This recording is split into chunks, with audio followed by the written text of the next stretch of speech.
A lot of question marks on every team, really.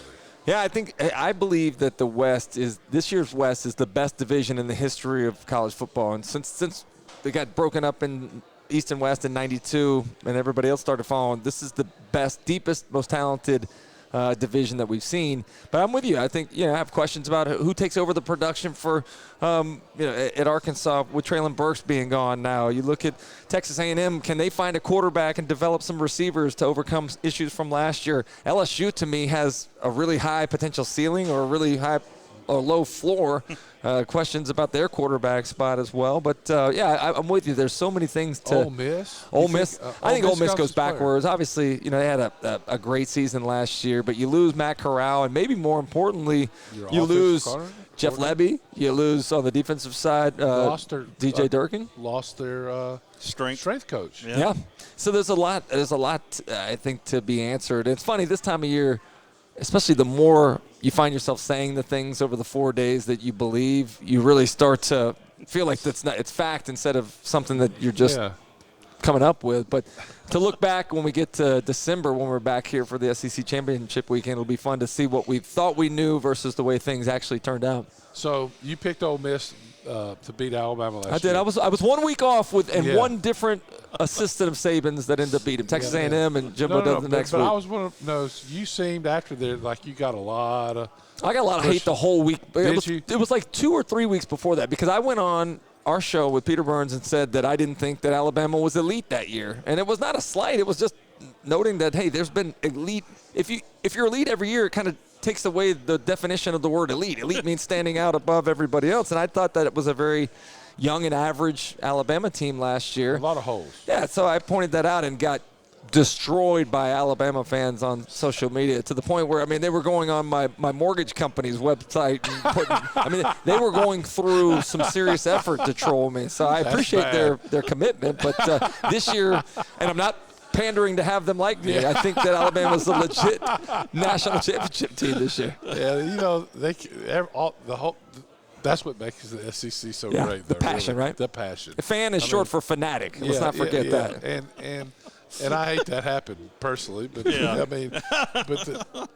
are watching. Yeah. People are listening. That's good, right? Yeah. No such thing as bad press. What was the quarterback before the first quarterback of Saban's, where the LSU guys got his phone number and called him, and he ended up getting a penalty when he did this. When they did it to Tebow. Tebow was one that the LSU folks got his number. And then the next year they got a John Parker Wilson. John Parker Wilson. Yeah, and got his number. And they called him, and they had to turn his phone off. Yeah, they're relentless. Yeah, but at the same time, I'm horrified that would happen. But I love the passion. Yeah, it's a great conference to be associated with. Growing up in Gainesville, I was a huge fan of not only the Gators, but all the teams that would come through, and knowing the history of those before me and having a chance to play for a period of time now covering. It's just such a great. It's like a dream. It is. It literally is a dream come true to get to do what we all do here covering this league. Well, so we're taping this on the day in which Florida stepped up to the podium, and Billy Napier, what were your thoughts? I love Billy, and one of the more humbling things that's happened to me in my life was when Billy first got the job, he called me, introduced himself, and said, I loved watching you when I was growing up, at which point I realized now I'm older than the guys that are getting hired here in this conference, so that was tough for me to swallow. But I like the organization. I like the attention to detail. I like the involvement in every aspect of the program. He's got a great plan. The thing that Florida fans have to understand is it's not an overnight fix, right? It's going to be a while to help build up this roster. And I talked to a coach that was at Florida last year who said, we don't have any elite talent on this roster, right? They one of the things that ultimately got them was that they didn't recruit. They haven't been able to keep the best talent in the state of Florida, and they got to find a way to do that. Kyle Trask, that year, Kyle Trask and Kyle Pitts and Kadarius Toney got them to the SEC championship game. They had a really good couple players that were able to mask the real deficiencies that were below the surface. So, surprising, I read an article talking about how some Florida fans already, the honeymoon's over. Yeah, he hadn't even coached the game yet. I know. So how does that happen? What is happening? I don't even know. Like, again, I consider myself to be part of the Florida fan base, having grown up there forever. and I think I'm allowed to say that it has gotten ridiculous with the impatience and the entitlement that the fan base has. Spurrier's fault? So, I guess, I look in the mirror. It's partly our teams from the mid-'90s that did that. Like, before 1990 or before 1993, there had never been an official SEC championship won by the University of Florida. Now, all of a sudden, it's as if Florida fans think that they should be winning it every single year. I love that. As a Florida guy, I love the idea of Florida being in the SEC championship every year the way we were. I love the idea of participating in the college football playoffs, but it's just not realistic with how deep and talented this league is. I have multiple questions about multiple teams. At the top of the list is Texas A&M. Yeah, Texas A&M is an interesting dynamic because there's a lot of people that are really high on them. Yeah. And then for me, I'm like, well, did you guys watch last year? Like, their quarterback play was not good. I know Calzada's gone, but are we sure that Max Johnson or Haynes King are going to be the answer? Even if you do find the right guy there, I thought the receivers were below average. They didn't do a great job of getting open and helping Calzada out. And then you lose some of your most productive, dominant players on the defensive side. I love the idea of hey, giving credit to the recruiting classes, but are those guys going to be able to step in immediately and produce? I have too many questions about them to think that they are a legitimate college football playoff team this year. You do not win championships with freshmen.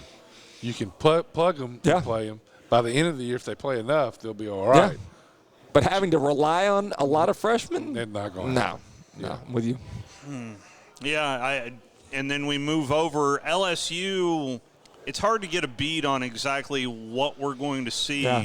And because it feels a lot to me like Nick Saban's first year in Tuscaloosa, weeding in the guys who want to be there and weeding out the guys who ultimately don't want to be there. I was down on LSU this year until we got to Destin and had a chance to sit down with Brian Kelly. Like, I've never had a chance to interview him in person before that. Man, the guy is charismatic. He's got this aura about him. He's engaging. You can see why he's so good on the recruiting trail. Can't dance. But, definitely can't dance, and he can't speak with a Southern accent. But I think other than that, the guy – it's not even good. He's but I really believe that aura about him has gotten a pretty talented roster to buy in. It wasn't like they were devoid of talent the last couple of years. It was just a fractured locker room that was in disarray. So if he can get them on the same page, I think they can actually win sooner than later. And Keyshawn Butte getting the number 7 jersey. Wow. I thought that was a big statement. Yeah, I mean, there were thoughts of him leaving, and he ended up staying, and now they give him that honor. I mean, I think it says a lot about his buy-in and commitment, and, I'm excited about his season. That freshman year he had was quite the splash on the scene, and then to see him go down with an injury last year was disappointing, but glad he's back in the conference. They just got to figure out who's going to throw the football to him and who's going to protect the quarterback long enough for them to get the ball to him. So the West is like this is the Forrest Gump year. It's just a lot of teams with a box of chocolates. You don't know what you're going to get. Is it not that way on the East, too? I mean, it's the exact same thing, right? Who's going to be the team that's the second best in the SEC East? Out of that group of, you could say, Tennessee, Kentucky, Florida, South Carolina, Missouri. Like, I have a hard time telling you on that side definitively who it's going to be. I don't.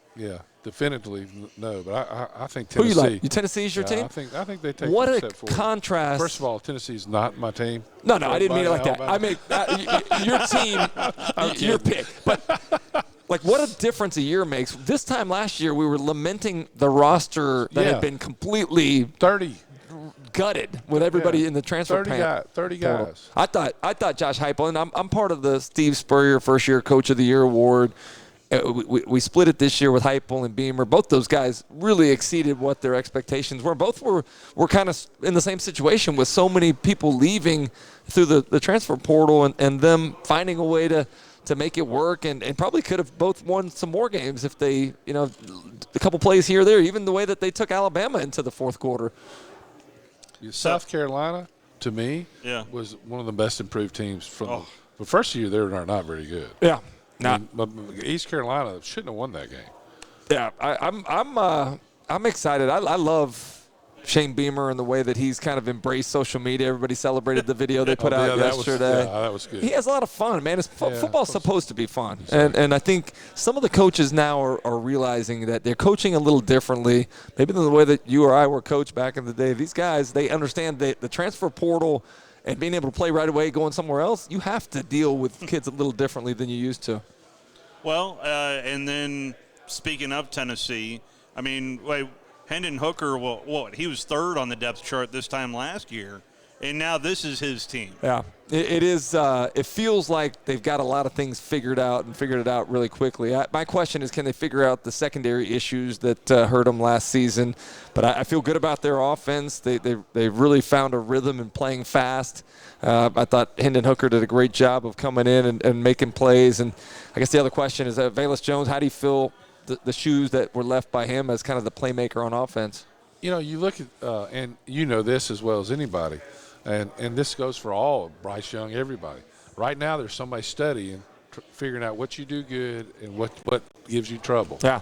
And that's sometimes it's easier to burst on the scene and not have a lot of film about what you're doing. And we've seen that, at the college and NFL level, where once they get a little tape on you, they're able to get a little beat. Yeah, it's interesting to see how Hendon Hooker does this year. Yeah. Bryce Young, for that matter.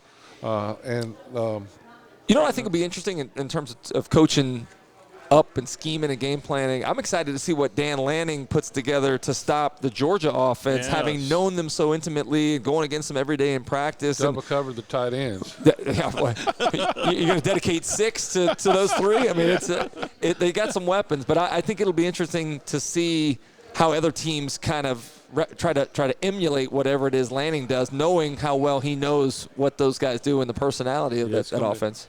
A lot of fun games early. I love the games against the non-conference opponents, the other Power 5 conferences. It's fun. We're going to get more and more of those as we hopefully get the college football playoff expanded. Fine.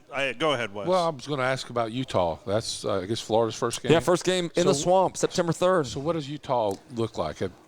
I haven't watched a ton of it, but I watched them last year. They were the Pac-12 champions. They played in the Rose Bowl and were very competitive with Ohio State, and they returned a lot of that talent. So it's going to be a good test. I tell you, they probably lucked out. Instead of having to play at noon or 3:30, the game's going to be at night, so that'll help a little bit. But the humidity, I imagine they're going to be run into the ground. That was one of the advantages we had in September games, was running opponents into the ground with that heat and humidity. Played a game in Gainesville one time, and it was the hottest game we ever had. And back then it was on the turf too, right? It was awful. But our shoes were melting. Some people's, mine did. Yeah, you had those quick feet, keep them off the ground, right? Yeah, that's right. I was over there. It looked like a snowman. They're trying to build a snowman, putting ice on me. Yeah. It was brutal back in the day. I grew up in Gainesville. We'd go in there on Sundays, kick field goals, catch passes, and it had that big crown in the middle of the field. Yeah. It was the crown was so big. It was. It looked like you're seeing half a person on the other side. Glad we got rid of that stuff, man. Yeah, I do too. I have too. Finally, Auburn. Yeah. I mean, talk about a team hard to get a pulse on. It really is, isn't it? But Auburn has a tradition of when you don't expect much of them, they surprise you. So they have some talent. They do have some talent. What I'm most excited about personally is my former teammate, my guy Ike Hilliard, being brought on as the wide receiver coach. He and I obviously were coached by the two same guys, Steve Spurrier, Dwayne Dixon, our wide receiver coach. The way that we were taught the wide receiver position, there was so much attention to detail, the little nuances of playing the position. And Ike had a tremendous career at Florida and in the NFL.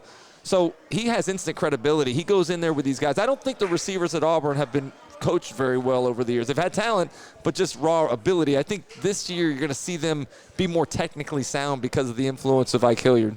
And, of course, Tank Bigsby right there in the backfield. Yeah. But Zach Calzada, it was just kind of an up and down type of year. But it wasn't all on Zach last year either. Yeah, I think there were a lot of things that were deficient in College Station last year around him, but it'll be interesting to see who wins that job.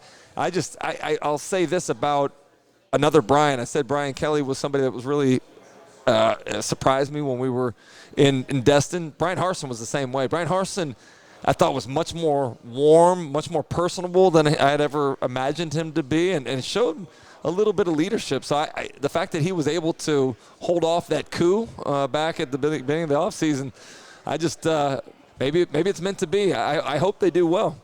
That was crazy. Yeah, I don't. Trying to fire a guy after 1 year and then the way the guy's on vacation and everything else that went down, you can't write it, can't make that stuff up. Get some rest. Yeah, I'm ready to get some rest. When I say get some rest, what I'm going to end up doing is going to dinner and then going to the bar and having drinks and being mad at myself in the morning when I got to get up at 5:15. You know what we say about that? Roll Tide. Thank you, Chris. See you guys.